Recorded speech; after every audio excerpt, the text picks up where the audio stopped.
के अंतर्गत काव्य साहित्य के इतिहास का अध्ययन करेंगे।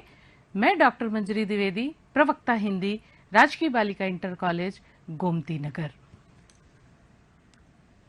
बच्चों, पूर्व की कक्षा में आप लोगों ने हिंदी साहित्य के इतिहास के कुछ अंश का अध्ययन किया था। पूरा विस्तार से नहीं किया था, लेकिन थोड़ा सा अंश था जिसका आपने अध्ययन किया था। आज के इस प्रकरण के अंतर्गत हम लोग हिंदी काव्य साहित्य के इतिहास का सम्यक अध्ययन करेंगे, अर्थात बड़े रूप में थोड़ा सा विस्तार के साथ हम लोग अध्ययन करेंगे। ठीक है, तो सबसे पहले हम लोग कविता काव्य समझ लें। ठीक है, काव्य के भेद समझेंगे, प्रबंध काव्य मुक्तक काव्य क्या होता है इसको समझेंगे, हिंदी साहित्य का इतिहास इसको समझेंगे, नामकरण एवं काल विभाजन, इन सारी चीजों को हम लोग अध्ययन करेंगे। सबसे पहले काव्य के भेद। काव्य के भेद से पहले हम लोग कविता को समझेंगे। कविता के विषय में आप लोग पहले भी पढ़ चुके हैं कि कोई ऐसी रचना जो छंदबद्ध, लयबद्ध, तालबद्ध हो उसको हम कविता कहते हैं। तो इस दृष्टिकोण से हमारे काव्य के दो भेद हैं, दृश्य काव्य और श्रव्य काव्य। दृश्य काव्य, दृश्य देखा जाए कि जिस काव्य का रंगमंच पर अभिनय किया जाए, अभिनीत किया जाए और उसका पूरा आनंद हमको देख करके मिले, उसको हम दृश्य काव्य कहते हैं, जिसमें आपका नाटक एकांक किया जाएगा। दूसरा है आपका श्रव्य काव्य। श्रव्य काव्य, श्रव्य यानी सुनना, कि जिसको हमें सुनकर के आनंद की प्राप्ति हो, जैसे कविता। अब इस श्रव्य काव्य के भी हमारे दो भेद हो गए, प्रबंध काव्य और मुक्तक काव्य। प्रबंध काव्य कि किसी घटना या व्यापार का जिसमें काव्यात्मक रूप से वर्णन किया गया हो, जैसे रामचरितमानस। रामचरितमानस का एक छोटा सा अंश आप लोगों ने कक्षा 10 में धनुष भंग प्रकरण के संदर्भ में सुना था, है ना। तो जिसमें क्या था कि पहले अंश से दूसरा अंश जो है वो जो है तारतम्य के साथ था। तो ऐसे काव्य प्रबंध काव्य कहलाए, जिसमें कहानी के रूप में कहानी चलती रहे, किसी घटना का विस्तार पूर्वक वर्णन रहता है। दूसरा आपका आया मुक्तक काव्य। मुक्तक काव्य जिसमें प्रत्येक पद स्वतः पूर्ण होता है, अर्थात पहला पद दूसरे पद से जो है तारतम्य में नहीं होता। पहला पद जहां शुरू हुआ वहीं पर खत्म हो गया। जैसे तो आप लोगों ने सूरदास का वह अंश पढ़ा था कि चरण कमल बंदो हरिराई जाकी कृपा पंग गुरु लंगे, तो वह अंश वहीं पर खत्म हो गया। अगला था अभिगत गत कुछ कहत नावत, वो वहीं पर खत्म हो गया। यानी एक अंश का, एक पद का दूसरे पद से संबंध नहीं था। तो ऐसे काव्य आपके मुक्तक काव्य कहलाते हैं। फिर अब प्रबंध काव्य के भी हमारे दो भेद हो जाते हैं, महाकाव्य और खंड काव्य, कि किसी प्रसिद्ध ऐतिहासिक, पौराणिक या ऐसी घटना जो जीवन दर्शन से संबंधित हो, ऐसा काव्य जो हमारे जीवन दर्शन को दिखाए, जीवन दर्शन से संबंधित हो, तो वो आपका महाकाव्य कहलाता है, जिसमें श्रृंगार रस, वीर, करुण तथा शांत रस की प्रधानता रहती है। प्रिय प्रवास, साकेत, इस तरह के काव्य जो है, रामचरितमानस भी इसी तरह का काव्य है। दूसरा आपका आया खंड काव्य। तो खंड काव्य में जीवन के किसी एक पक्ष का वर्णन होता है। पूरा जीवन परिचय नहीं दिखाएंगे, पूरे जीवन की कथा नहीं दिखाएंगे, बल्कि जीवन के किसी एक अंश का वर्णन जहां पर हो। आकार में ये महाकाव्य से छोटा होता है, कि महाकाव्य में सर्गबद्ध होते हैं, बहुत बड़ा होता है, पूरा जीवन दिखाया जाता है। यह आकार में थोड़ा सा छोटा होता है। सुदामा चरित, जानकी मंगल इसके उदाहरण हो सकते हैं। अब सबसे पहले आपका आया, आप लोगों ने काव्य पढ़ लिया, अब इतिहास समझेंगे कि इतिहास क्या है, किसको हम लोग इतिहास कहते हैं। इतिहास का अर्थ होता है ऐसा ही था या ऐसा ही हुआ, कि अतीत के किसी तथ्य, तत्व एवं प्रवृत्ति के वर्णन, विवरण, विवेचन या विश्लेषण को जो काल विशेष या कालक्रम की दृष्टि से किया गया हो, इतिहास कहा जा सकता है। कि अतीत में, पूर्व में कोई ऐसी घटना हुई हो, किसी ऐसी घटना का वर्णन किया गया हो, विवेचन किया गया हो, विश्लेषण किया गया हो, और विश्लेषण भी कैसे किया गया हो, काल की दृष्टि से, समय की दृष्टि से जिसका विश्लेषण किया गया हो, उसको हम इतिहास कहते हैं। अब काव्य साहित्य में इतिहास की क्या आवश्यकता पड़ी कि किसी भी भाषा का जो साहित्य होता है वह पूरे के पूरे उस समाज का प्रतिबिंब होता है।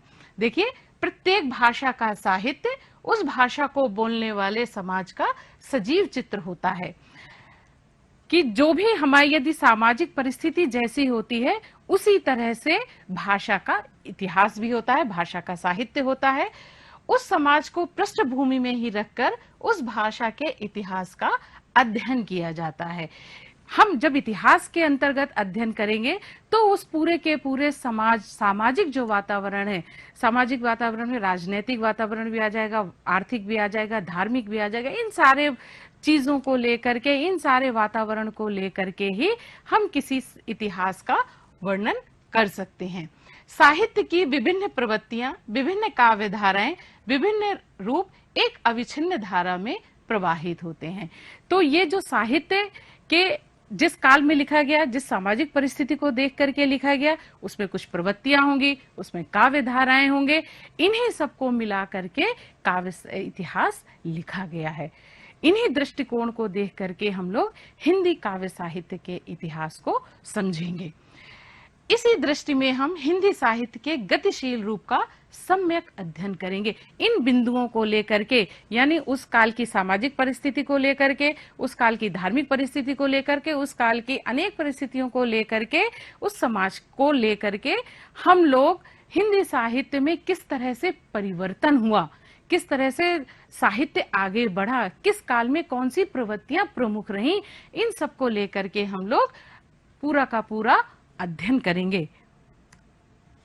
सबसे पहले आता है आपका नामकरण, कि यह जो समय सीमा है, यह जो काल है, इसको जो साहित्य का इतिहास है उसका नाम किस प्रकार दिया गया और उसका जो समय अवधि है वह किस तरह से निर्धारित हुई। नामकरण एवं काल विभाजन।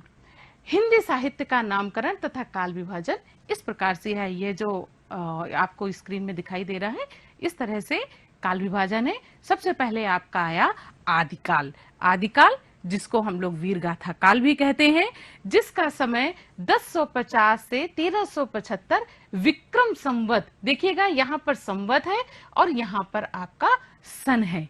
जो संवत होता है वह सन से 57 वर्ष आगे चलता है, यानी विक्रम संवत 57 वर्ष आगे चलेगा। जैसे इस समय आपका 2020 चल रहा है सन में, तो संवत में क्या चलेगा, इसमें हम 57 वर्ष जोड़ देंगे तो 2077 चलेगा।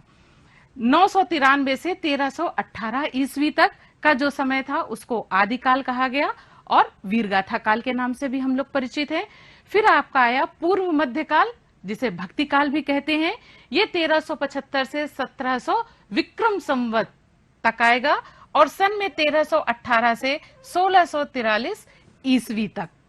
इसके बाद आपका आया रीतिकाल, उत्तर मध्यकाल भी इसको कहते हैं, जिसका विक्रम संवत शुरू होता है 1700 से लगाकर 1900 तक, और यदि हम सन में देखें तो 1643 से 1843 तक का जो समय अवधि है यह आपकी रीतिकाल आई।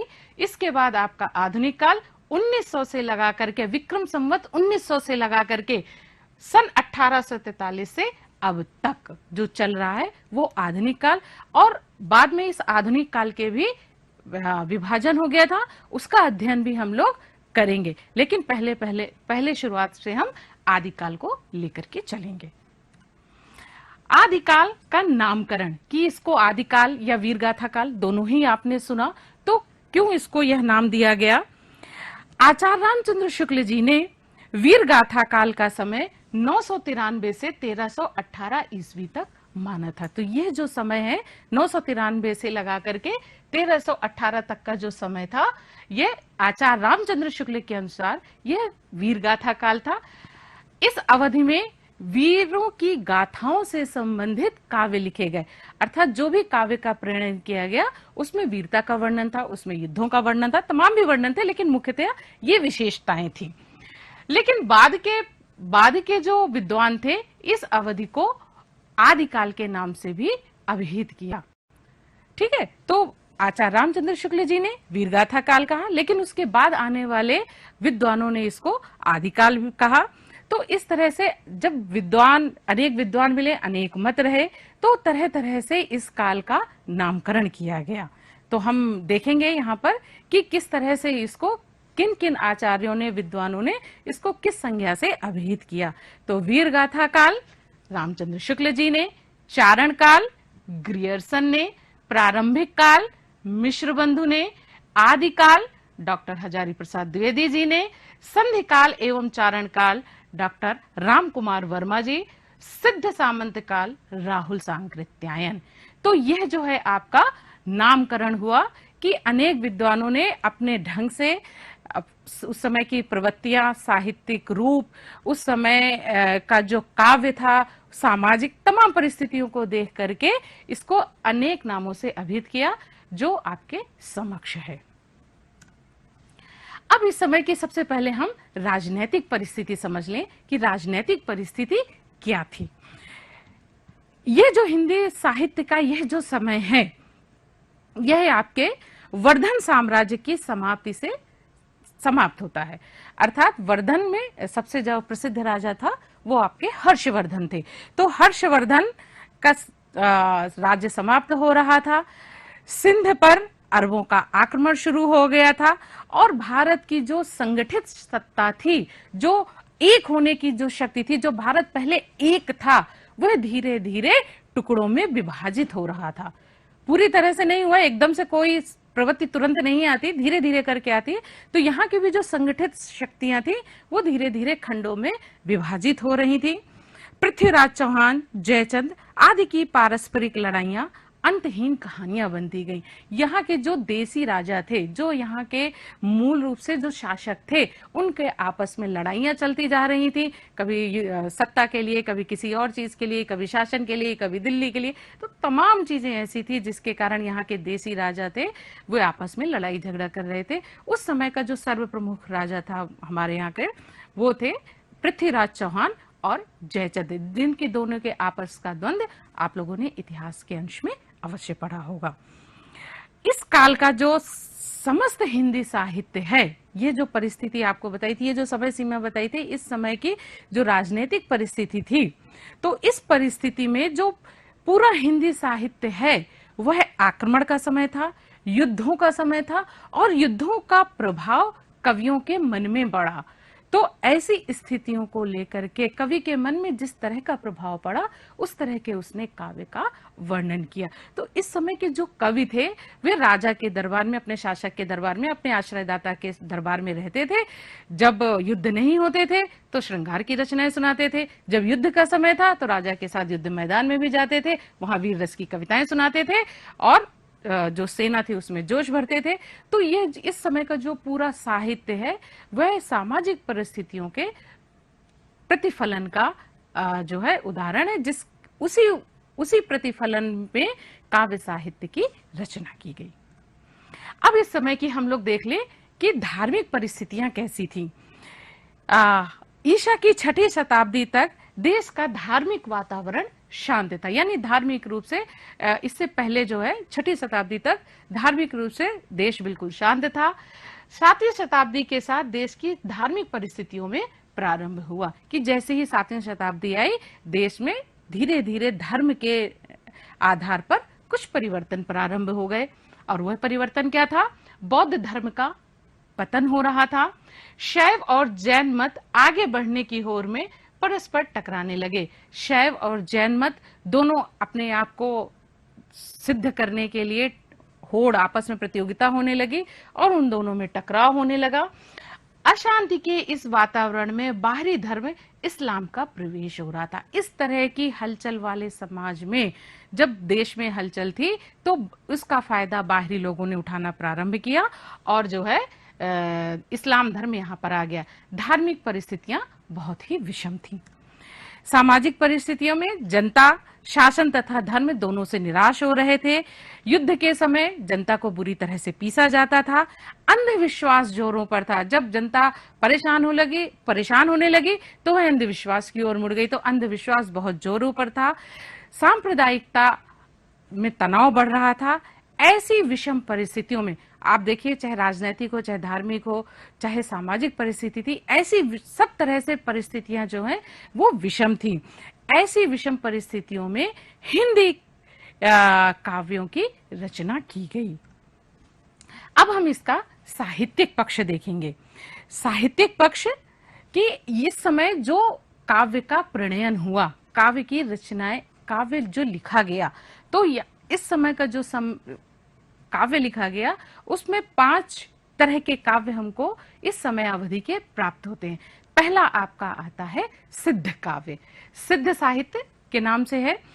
यह बौद्ध धर्म के प्रचार एवं प्रसार के लिए साहित्य लोक भाषा में लिखा गया, कि बौद्ध धर्म के अनुयायियों ने अपनी भाषा में, अपनी लोक भाषा में इस साहित्य को लिखा। जो साहित्य लिखा गया वो हिंदी का सिद्ध साहित्य उसे कहा गया। जो बौद्ध लोगों ने लिखा वो हिंदी का सिद्ध साहित्य कहा गया, जिसके प्रमुख कवि आपके सरहपा, शबरपा, लुइपा, ये प्रमुख कवि हैं। और सरहपा को हिंदी का पहला कवि भी माना जाता है। ठीक है। दूसरा था आपका जैन साहित्य, कि जैन साधुओं ने अपने मत के प्रचार और प्रसार के लिए हिंदी कविता को माध्यम बनाया, और उसी माध्यम से इन्होंने काव्य की रचना की, जिसमें देवसेन कृत श्रावकाचार, मुनिजिन विजय कृत भरतेश्वर बाहुबली आदि जैन साहित्य की निधियां हैं। तीसरा आपका आया नाथ साहित्य, कि सिद्ध लोगों की योग साधना, कि सिद्ध लोग जो थे अपनी योग साधना करते थे, और नाथ पंथियों के हठ योग के कारण जो है इस पंथ की, इस साहित्य की रचना की गई, जिसके प्रमुख कवि गोरखनाथ जी हैं।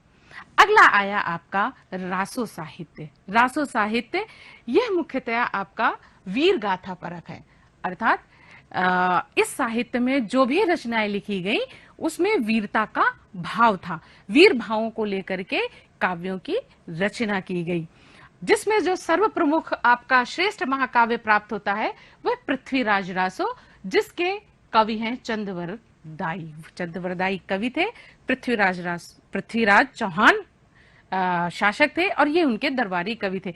कवियों में ऐसी मान्यता है, कवि समय के अनुसार से कवियों की एक कथा है छोटी सी, मैं आपको बताना चाहूंगी कि जो पृथ्वीराज चौहान थे वो शब्द वेदी बाण मारने में बड़े सिद्धहस्त थे। चंद्रवरदाई उनके दरबारी कवि थे। जब युद्ध होता था तो ये चंद्रवरदाई भी उनके साथ युद्ध के मैदान में जाते थे, और जब जो सेना का यदि मनोबल कम होता था तो यह वीर रस प्रधान कविताएं सुनाते थे, सेना में जोश आता था और युद्ध करते थे। ऐसा कवियों के अनुसार इतिहास में कितनी बात है उसकी हम चर्चा न करके हम कवि साहित्य में जो प्रसिद्ध है वो मैं आपको बताना चाहूंगी कि ऐसा कहा जाता है कि पृथ्वीराज चौहान शब्द वेदी बाण मारने में बड़ा कुशल था, निपुण था। और जब तराइन का द्वितीय युद्ध यानी 1192 में तराइन का जब दूसरा युद्ध हुआ, उस समय मोहम्मद गौरी जो है भारत पर आक्रमण कर रहा था, और मोहम्मद गौरी और पृथ्वीराज चौहान के मध्य हुआ।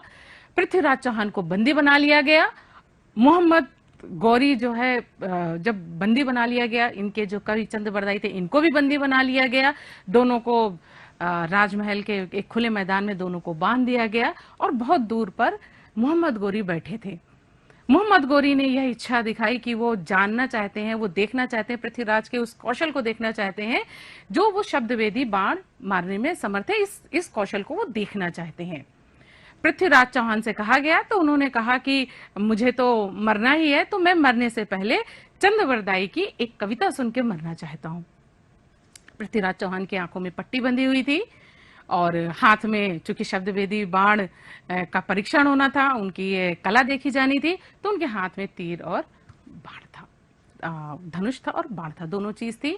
चंद्रवरदाई एक दो पंक्ति सुनाते हैं कि 4 बांस 40 गज अंगुल अस्त्र प्रमाण, ता ऊपर सुल्तान है अब न चूक चौहान। उसने कहा कि जहां तुम खड़े हो वहां से पूरा विवरण दे दिया कि कहां पर मोहम्मद गौरी है, और ऐसा कहा जाता है कि पृथ्वीराज चौहान ने वह बाण मारा और जाकर के मोहम्मद गौरी को लग गया। तो ये उस समय के जो पृथ्वीराज चौहान थे, ये उस समय के प्रमुख राजा थे, और चंद्रवरदाई कवि थे पृथ्वीराज के, और उन्होंने महाकाव्य लिखा जो पृथ्वीराज रासो के नाम से प्रसिद्ध है। अगला आपका आया लौकिक साहित्य। लौकिक जो है साहित्य के भी इस काल में लिखा गया, जिसमें राय वाचकृत, ढोला मारा दूहा, खुसरो की पहेलियां प्रसिद्ध हैं। ये आपके लौकिक साहित्य में आएगा। अब आदिकाल की प्रमुख प्रवृत्तियां। आदिकाल की प्रमुख प्रवृत्तियां कि इस काल में जो काव्य लिखा गया उसकी मुख्य विशेषताएं क्या थीं। तो सबसे पहले आपका आया आश्रयदाता राजाओं की प्रशंसा, कि इस काल में जो कवि थे वे अपने आश्रयदाता, अपने जो राजा थे, जिस राजा के आश्रय में वो रहते थे, उनकी प्रशंसा करते थे, उनके वीरता की कहानियों को, उनके वीर चरित्र को बढ़ा चढ़ा करके दिखाते थे, सत्य रूप में बढ़ा चढ़ा करके भी दिखाते थे, उनके प्रशंसा करते थे। और ये जो कवि थे ये चारण कवि भी कहलाते थे। तो ये चारण कवि अपने आश्रयदाता राजाओं की प्रशंसा करते थे। दूसरा था है युद्धों का वर्णन, कि इस काल में जो वर्णन हमें प्राप्त होता है, वह जो युद्धों का वर्णन जहां पर भी प्राप्त हुआ वो बड़े सजीव प्राप्त होते हैं। उसका कारण भी यही था कि वो कवि जो है राजा के साथ युद्ध मैदान में भी जाते थे और जनता में जोश भरने के लिए, उत्साह भरने के लिए वीरता पूर्वक कविताएं करते थे। तो इस काल में जो हमें रचनाएं प्राप्त होती हैं वो आपके युद्धों का इन कविताओं में, इन काव्यों में सजीवता के साथ वर्णन किया गया है। फिर आपके वीर और श्रृंगार रस की प्रधानता थी। तो जब युद्ध नहीं होते थे, युद्ध शांति का समय होता था, राजमहल में ये कवि आते थे राजा के दरबारियों के मनोरंजन करने के लिए, प्रेम पूर्वक प्रेम की कविताएं या श्रृंगार की कविताएं करते थे। और युद्ध का जब समय होता था तो वीरता की कविताएं सुनाते थे। तो इस समय के काव्य में हमें जो है वीर और जो है श्रृंगार दोनों ही रचनाएं प्राप्त होती हैं। डिंगल एवं पिंगल भाषा का प्रयोग, ये इस साहित्य की विशेषताएं रही कि जो है डिंगल और पिंगल। डिंगल जो है आपके ब्रज भाषा, इसको राजस्थानी भाषा को कहा गया, और पिंगल जो है आपके ब्रज भाषा को कहा गया। तो बज्जी घोर निशान रान चहुआन चहुदीसी, यह आपके पृथ्वीराज रासो से एक पंक्ति मैंने ली है, जिसमें बज्जी जो है आपके ये डिंगल भाषा का शब्द है। अब हम इस काल के प्रमुख कवि और उनकी रचनाओं को देखेंगे। तो प्रमुख कवि आपके दलपत विजय, जिनकी रचना है खुमान रासो, नरपति नाल्ह, जिनकी रचना है बीसल देव रासो, जगनिक परमाल रासो, चंद्रवरदाई, और इनकी रचना है पृथ्वीराज रासो। अब आपके कुछ ऐसे बिंदु हैं जो इस काल से संबंधित हैं। तो सबसे पहले आपका आया कि खड़ी बोली के प्रथम कवि। तो खड़ी बोली के जो प्रथम कवि हैं वो आपके अमीर खुसरो हैं। दूसरा, श्रृंगार रस के वाक कवि मैथिल कोकिल विद्यापति को कहा गया है। प्रश्न पत्र में कई बार यह प्रश्न पूछा जाता है कि मैथिल कोकिल किस कवि को कहा गया है। तो चूंकि आदिकाल से संबंधित है तो वो विद्यापति को, मैथिल कोकिल कवि विद्यापति को कहा गया है। तीसरा, हिंदी के प्रथम कवि सरहपा को माना गया है। प्रश्न कई बार इस तरह से भी आता है कि हिंदी का प्रथम कवि कौन है, तो आपको उत्तर में सरहपा लिखना होगा। बच्चों, यह हम लोगों ने आदिकाल की चर्चा की। आदिकाल की समय सीमा को हमने, सबसे पहले हम लोग ने काव्य के भेद को समझा, आदिकाल की समय सीमा को जाना, उसकी राजनीतिक धार्मिक परिस्थितियों को जाना। इसके पश्चात हम लोगों ने नामकरण को समझा कि नामकरण क्या है, उस समय के साहित्य को समझा। इन्हीं सबसे संबंधित आपके प्रश्न आते हैं। आपका जो प्रश्न पत्र होता है उसमें प्रारंभ के जो 5 प्रश्न हैं छोटे छोटे से होंगे, अति लघुत्तरीय प्रश्न होंगे, एक एक पंक्ति में उनका उत्तर लिखना होगा, या जो है उसमें बहुविकल्पी होंगे, आपको एक निशान लगाना होगा। तो पहले जो 5 होंगे वो गद्य साहित्य से होंगे, फिर वो आपके अगले जो दूसरा प्रश्न आएगा वो आपके काव्य साहित्य से होंगे। तो इस काव्य साहित्य से भी आदिकाल से भी कुछ ऐसे प्रश्न हम लेकर के आए हैं, जो इनको आप अपनी उत्तर पुस्तिका में कर लीजिएगा, और जो है इस काल को आप एक बार और ठीक से देख लीजिएगा, समझ लीजिएगा, पढ़ लीजिएगा, ठीक है। तो इससे जो और छोटी छोटी सी चीजें हैं वो भी आपको समझ में आ जाएंगी, क्योंकि पेपर में बहुत विस्तार से लिखना नहीं है। छोटा प्रश्न आएगा, 1 नंबर का प्रश्न आएगा और आपको उसका उत्तर लिखना होगा। तो काव्य साहित्य से आपके 5 अंक का प्रश्न पूछा जाएगा। प्रश्नों का प्रकार कुछ इस तरह से हो सकता है कि श्रव्य काव्य के कौन कौन से भेद होते हैं। कि जो श्रव्य का अर्थ मैंने आपको बताया था, सुनना, जिससे सुनाई पड़े, ऐसा काव्य जिसको सुनकर के आनंद प्राप्त हो, वो श्रव्य काव्य होता है। दूसरा आपका प्रबंध एवं मुक्तक काव्यों का अंतर स्पष्ट कीजिए, कि प्रबंध काव्य क्या होते हैं और मुक्तक काव्य। एक एक 2-2 पंक्ति में आपको इसका, यदि ऐसे प्रश्न आया तो आपको 1 या 2 पंक्ति में उसका उत्तर लिखना होगा, ठीक है। फिर आया किन्हीं दो सिद्ध कवियों के नाम लिखिए। तो जो सिद्ध, हम लोगों ने सिद्ध साहित्य पढ़ा था, है ना, तो उसमें से आप 2 कवियों के नाम याद कर लीजिए। रासो ग्रंथ में किस भाषा का प्रयोग किया गया है। हिंदी काव्य के इतिहास को कितने भागों में विभाजित किया गया है, तो आपको वही विभाजन लिखना होगा, ठीक है। आदिकाल, फिर पूर्व मध्यकाल या भक्तिकाल, फिर उत्तर मध्यकाल, रीतिकाल और आधुनिक काल, ठीक है। अब आधुनिक काल का भी जो विभाजन है वो आपको आगे के कालांश में बताया जाएगा। तो ये आपके हिंदी साहित्य का इतिहास है। फिर आदिकाल के अन्य 2 नाम लिखिए। तो आदिकाल को किन और 2 नामों से अभिहित किया गया है, आपको वो लिखना है। हिंदी के प्रथम कवि का नाम बताइए। हिंदी का पहले कवि कौन थे, इसका नाम आपको बताना है। तो बच्चों इस प्रकार से हम देखेंगे तो जो अंश यहाँ पर आपको पूरा इस कालांश में जो भी आपको पढ़ाया गया है, आप जो है इसको देखेंगे, समझेंगे, तो छोटे छोटे से बहुत सारे प्रश्न आप अपने आप से खुद भी बना सकते हैं। जैसे पृथ्वीराज रासो किस कवि की रचना है, ठीक है। ढोला मारा रा दूहा ये किसने लिखा है, ठीक है। या जो है किन्हीं जो है 2 सिद्ध जैन कवियों के नाम बताइए, या सिद्ध कवियों के नाम बताइए, या रासो साहित्य की परंपरा में लिखने वाले किन्हीं 2 कवियों के नाम बताइए, ठीक है। तो इस तरह से आपको कार्य करना है।